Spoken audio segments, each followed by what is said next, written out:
और वहीं कांग्रेस ने फिर आरोप लगाया है कि केंद्र सरकार आम जनता को शुद्ध पेट्रोल उपलब्ध कराने में विफल साबित हो रही है। बुद्धिजीवी प्रकोष्ठ के जिलाध्यक्ष डॉक्टर हुकम सिंह के अनुसार रसोई गैस की दरें बढ़ा दी गई हैं। उन्होंने कहा कि पंपों पर एथेनॉल मिश्रित और 100% शुद्ध पेट्रोल अलग अलग मशीनों पर रखना चाहिए। ऐसे में ग्राहक अपनी सुविधा और जरूरत के अनुसार पेट्रोल ले सकेंगे।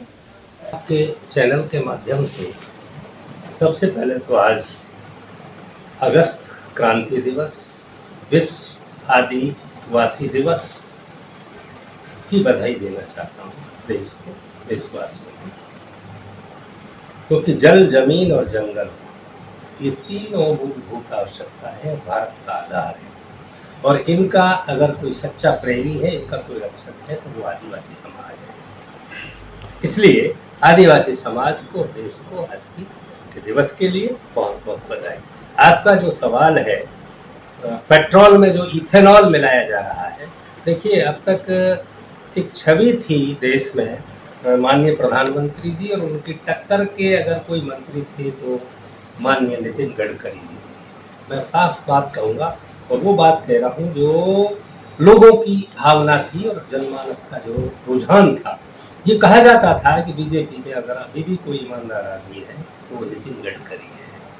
लेकिन अब ये तो ईश्वर जाने या गडकरी जी साहब जाने कि उन्होंने कहते हैं कि उनके बेटे का कोई काम इस कारोबार से मिलता जुलता है और उन्होंने पेट्रोल में इथेनॉल मिलाना शुरू किया। और ये जब बात देश के सामने आई, दुनिया के सामने आई, तो लोगों का जनमत और मशवरा खराब होने लगा और गडकरी जी की जो इमेज है उसको काफ़ी धक्का पहुंचा है इस बात से।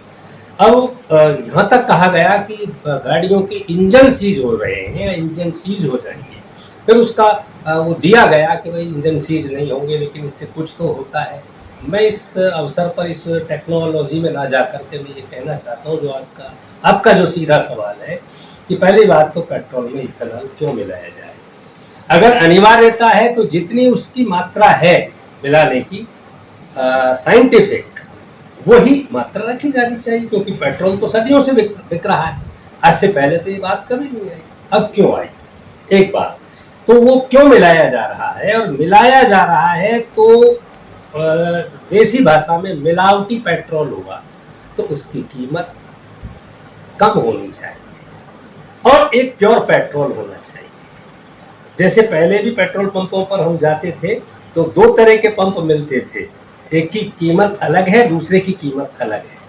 अब जब क्लियर ही हो गया है कि एक मिलावटी पेट्रोल है, इथेनॉल मिला हुआ है, तो देश की मध्यम वर्ग और गरीब जनता को हित में रखते हुए माननीय सरकार को, माननीय गडकरी साहब को ये जो मिलावटी पेट्रोल है इथेनॉल वाला, उसकी कीमत को डाउन करना चाहिए और प्योर पेट्रोल का दूसरा पंप उसी पेट्रोल पंप पर होना चाहिए। ग्राहक की इच्छा है कि वो कौन सा पेट्रोल लेना चाहे, ताकि ये बात सवाल ना उठे और गाड़ियों के इंजन खराब नहीं हो, लोगों की जेब पर भी आंच नहीं आए, ये मैं कहना चाहूँगा। उधर जिला कांग्रेस कमेटी के पूर्व अध्यक्ष योगेश मिश्रा के अनुसार पेट्रोल में एथेनॉल की मिलावट गलत है, इससे लोगों को भारी परेशानी हो रही है।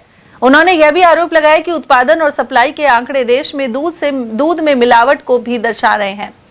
मिश्रा ने कहा कि लगभग सभी खाद्य पदार्थों में भी मिलावट हो रही है, ऐसे में मिलावटखोरों को बेहद सख्त सजा दिए जाने की जरूरत है। मिश्रा ने आरोप लगाया कि सरकार पेट्रोल में खुद ही मिलावट कर रही है। सरकार तो इस देश के आम आदमी को ठग रही है। 2014 से आप देख रहे हो, कभी ये वोट चोरी करते हैं, कभी ये ईवीएम में गड़बड़ी करते हैं, कभी ये पेपर लीक कराते हैं, कोई में बोलता है, कोई विरोध करता है तो राष्ट्रद्रोही हो जाता है। अभी जैन जी वाला मामला हुआ था पेपर लीक के प्रकरण में, इन्होंने जो बच्चे आंदोलन कर रहे थे, किसी को पाकिस्तानी बता दिया, किसी को बांग्लादेशी बता दिया, किसी को क्या बता दिया। सारे हिंदुस्तान के बच्चे हैं, हमारे अपने बच्चे हैं, वो बेचारे परेशान हैं, साल भर 2-2 साल मेहनत करते हैं, पेपर लीक हो जाता है और उनके झूठे मुकदमे लगा दिए तो जैन जी सारी यूनाइटेड हो गए, इनके गड़े में फांस आ गई। माननीय धर्मेंद्र प्रधान जी को इस्तीफा देना पड़ा। मैं ये कह रहा हूँ ये ट्रेलर है, इससे माननीय मोदी जी को, केंद्र सरकार को सबक लेना चाहिए कि देश की जनता को लूटना और बर्बाद करना बंद कर दे। देश में सरकार जनता को राहत देने के लिए होती है, रोटी कपड़ा और मकान की व्यवस्था कराने के लिए होती है, रोजगार देने के लिए होती है, सड़क, पानी, बिजली, शिक्षा, स्वास्थ्य, इन सब की व्यवस्था के लिए होती है। इन सब चीज़ों में मिलावट इस देश की जनता बर्दाश्त नहीं करेगी। और अगर इन्होंने अब भी अपने आप को नहीं सुधारा तो जैन जी के साथ साथ इस देश का आम नागरिक इनके खिलाफ आंदोलन करेगा। और मुझे तो डर है कभी यह नेपाल जैसा हाल नहीं हो जाए अगर ये नहीं सुधरा। सर, आपको लग रहा है कि सरकार शुद्ध पेट्रोल जनता को उपलब्ध कराने में विफल साबित हुई है, इसका असर आगामी समय में देखने को साहब, मिलेगा? पेट्रोल ही पेट्रोल नहीं है इस देश में। कल परसों पहले दिन में अखबार पढ़ रहा था, कल परसों का ही था शायद, 64 लाख करोड़ लीटर दूध की आवश्यकता है, डेली खपत हो रही है और उत्पादन हो रहा है 14 लाख करोड़ किलोमीटर का, 14 लाख करोड़ लीटर का।